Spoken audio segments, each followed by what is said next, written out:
Saving retirements one client at a time. I tell you, man, we talked to a guy last night, and it's interesting. It's a lot of fun, actually. I just love my job. It's a challenge because everyone comes into retirement discussion with different points of view. Most of the folks who chat with me are quite analytical. I get a lot of engineers, a lot of IT guys. It's actually interesting. Never would have thought that. It's interesting. A lot of engineer types, so very analytical, and I enjoy that immensely. And most people just come to me just to make sure their stuff is, that they haven't overlooked something. And generally speaking, there's always a couple things I can help with, but it's more just confirmation that make sure they're good to go. The guys talked to last night, it was different. He definitely hadn't spent a lot of time on the software, and he makes real good money. Real good guy. Makes a lot of money, and he's going to retire, in a few years.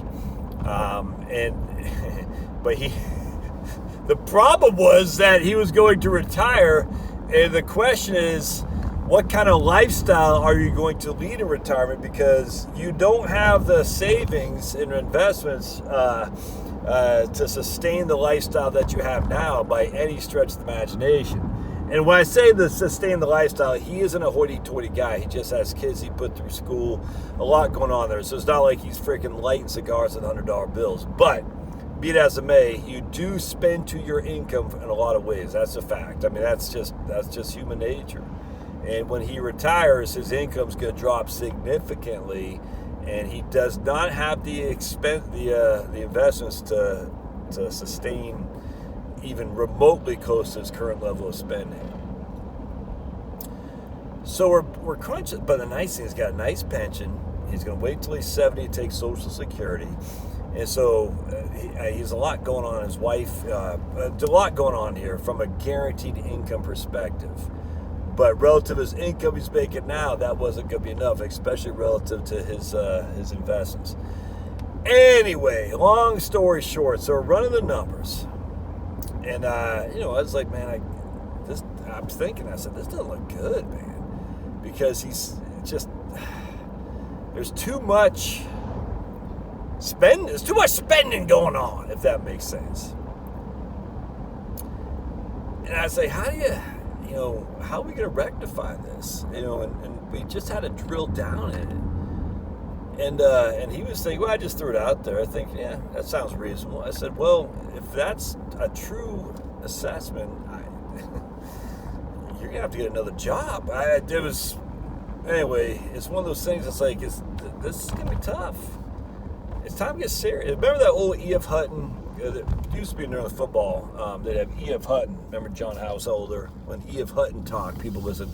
Maybe this was an E.F. Hutton commercial, but there was a commercial with a guy, a broker, stockbroker, talking to a guy who's probably 40, and the stockbroker is kind of chastised him, like, it's time to get serious about saving for retirement. And I remember that. I was like, like that doesn't.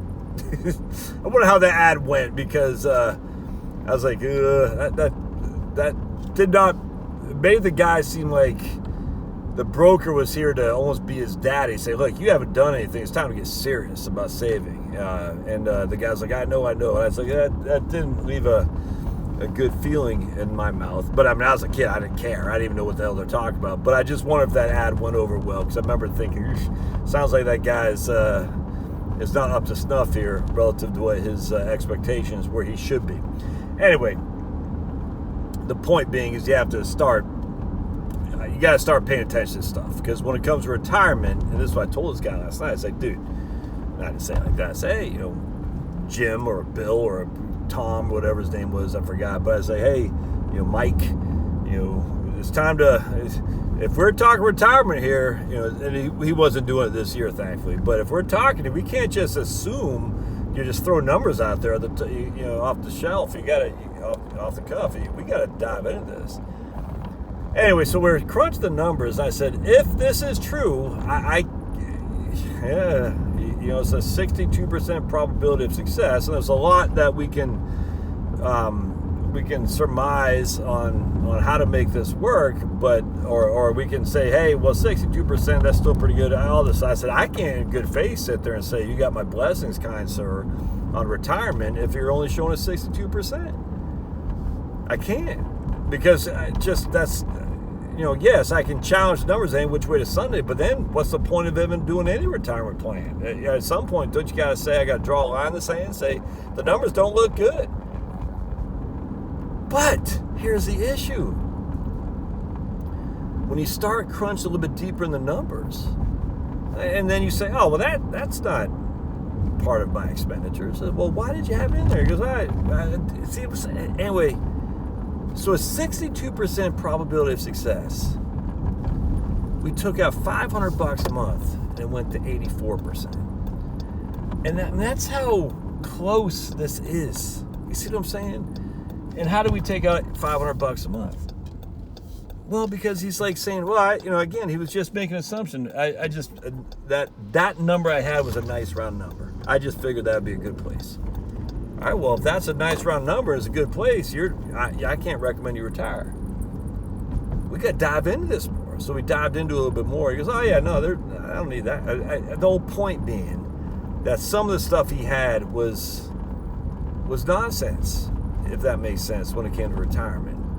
I said, now I'm sitting there thinking, see how, so just reducing $500 a month from a pretty significant expenditure to begin with. I'm not going to lie to you.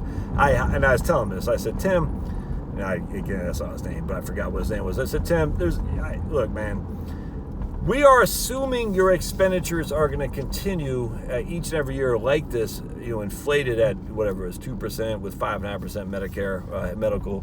I think that's not a good assumption to make, but we're going to make that assumption because I want to put the seriousness in here that you can't just do off-the-cuff financial planning. It doesn't work like that. You got to dive into it. And I want to show the seriousness that, if we don't get this right, you could run out of money before you run out of time. Now, he does have a nice pension. He will have a nice Social Security because he can take out 70. But if he doesn't make, he still has no liquid assets if we don't do this right. And so I was trying to show him, just $500 on either side of the equation can make you broke or it can make you successfully retire without even blinking an eye. That's how close this stuff is. We got to get it right. Now, when we reduce your expenses by $500, your 62% went to like 85, I forgot what it was. And I'm very comfortable with that. But what if we go the other direction? What if we actually increase your expenses by $500? What was 62, then to 85 is now down to like 42 or something like that. And I said, this is where these things get challenging because we're making assumptions that we can't validate until the time frame comes because we're assuming that this will happen in the future, but we don't know. That's why you got to think this through, man. Anyway, the point being, we come up with this plan, and he's not retiring for a couple years anyway, so there's a lot yet to do. But I said, you really got to think this through, which he's going to do. I said, you really got to talk with your better half to make sure that she agrees with this as well. Because don't forget, just because you tell me this, that doesn't mean it's going to be true. I mean, I can tell you all day long I want to live in New England. Hell, my wife doesn't, so it ain't happening. See what I'm saying? And I'm not saying I do, but I'm using that for an example because I'm from New England.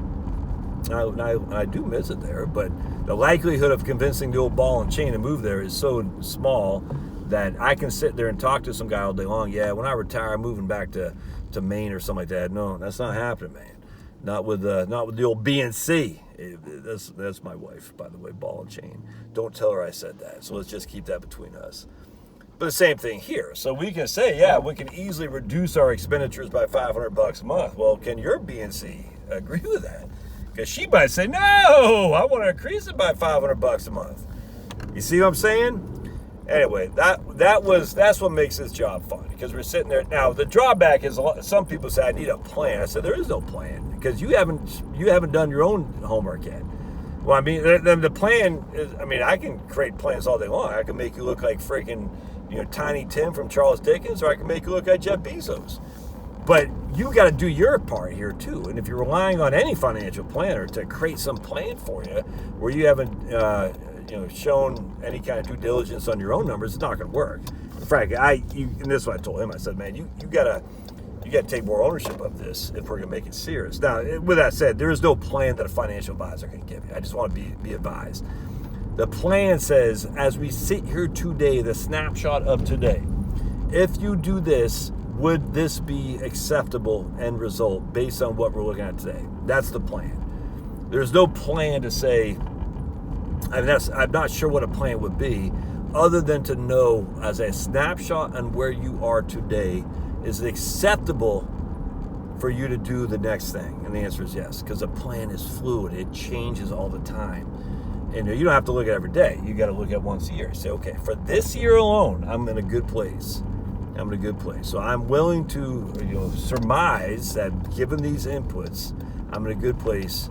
But next year, well, the markets change, your spending changes, your health changes, all this stuff.